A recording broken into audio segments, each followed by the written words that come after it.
Hello everyone.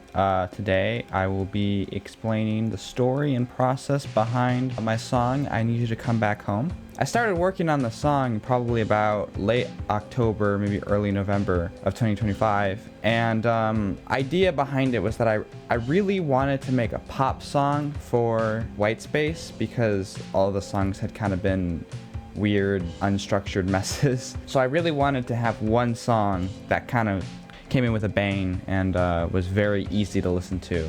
Though I had trouble figuring out how to do that because I don't normally write pop songs. Normally I write very linearly, but so I Need You to Come Back Home really started at the chorus. The first thing I wrote, I didn't even write it actually, was I was in a call with one of my really good friends named Andrew Biskner. You should totally check out his music. It's really, really good. But I was asking him because I was so uninspired. I really just needed a chord progression to really get me started. So he gave me this chord progression on the piano.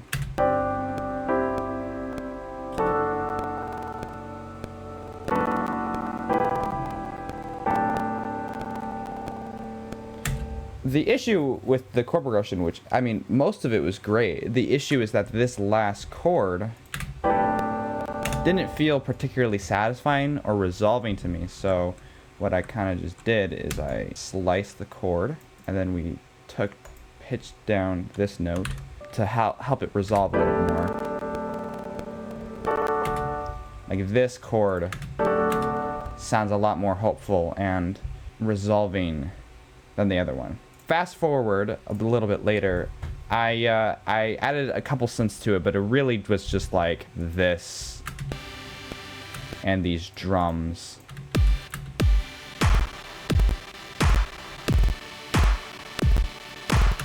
Which, you know, so I then sent this demo over to another good friend of mine, Robin Loon. So if you want to know why she has a producer credit, this is why. I sent it to her, and basically she just told me, gave me the project file, in which I did, of course, because never question Robin Loon's ways. And she added a ton of beautiful synths. Like, I think she added this. She added some sort of string section, I believe. She edited the drums a little bit, and yeah, she added a ton to kind of fill out the space, which really, really helped get things moving.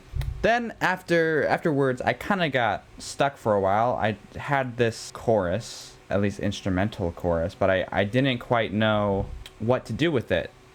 So then again, fast forward a little later, I was listening to genuinely my favorite soundtrack of all time by my favorite composer of all time, which is the Your Lie in April soundtrack by Masaru Yokoyama. Shout out. Everything that man makes is just the most gorgeous music you've ever heard in your life. But I was listening to this song and I heard something very specific that I found very inspiring and absolutely gorgeous. Which is that really, really fast piano was so inspiring to me and so beautiful. Just listen to it for a second.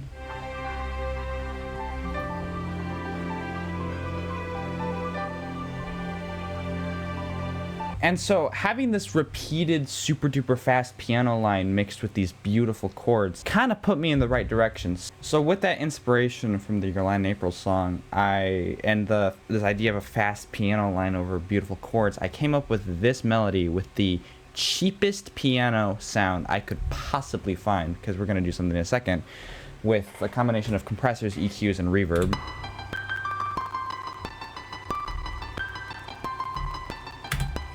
Which just kind of repeats, which then, to really sell this sound, I put on a spectral gate. We'll look at your frequencies and isolate the loudest ones in your frequency band. So that leads to a somewhat watery, glitchy sound. It's very commonly used in like Botanica.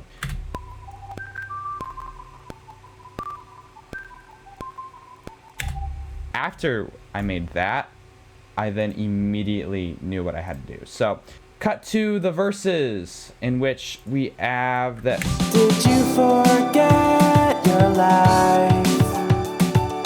before you left the real world. So this is a combination of some piano chords, which actually are just oversimplified versions of the chords I used in the chorus, which are these.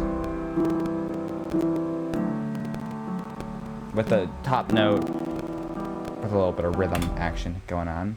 I brought in another arp because I wanted to keep the really fast arp to be very special in special cases because it's just so beautiful. I really wanted to save that, so I brought in this, which is just arpeggiating the chords, the oversimplified chords of the chorus again, to kind of match the chords. Bring in some chopped up drums, which is literally a default FL Studio drum loop that I chopped up and EQ'd so that it actually sounded cool.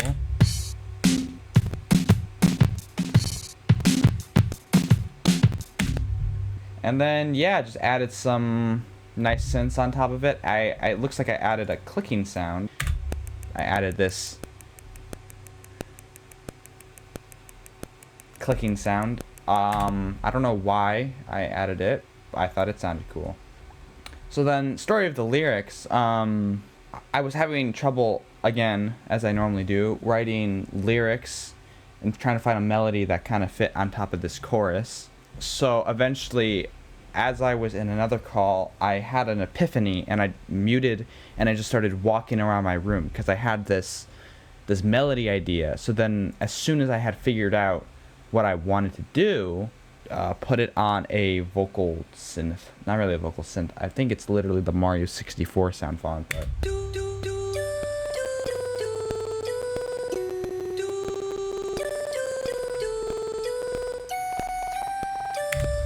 and that literally helped me write the chorus, just writing down the melody I had in my head onto some sort of MIDI device just so I could hear how it sounded like in the chorus. And I was like, this melody is great. I gotta write lyrics over these.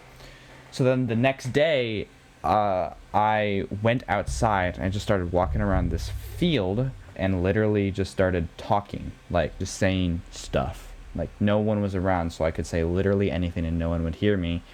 And I just eventually came to, I knew I wanted to say, I need you to come back home, but I had to figure out how was I going to make that work. So then I just kind of talked and sang, and it sounded terrible, but eventually I got the whole chorus. At that moment, that's when I realized what the song was about. I didn't know what the song was about before I started writing. I just started writing, and then I kind of learned what the song was about.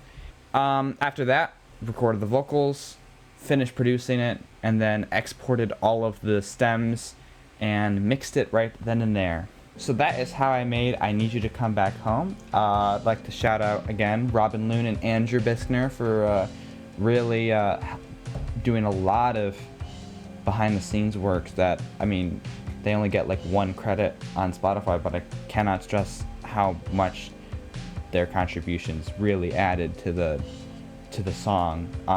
Yeah, I hope you found this interesting. Yeah, goodbye.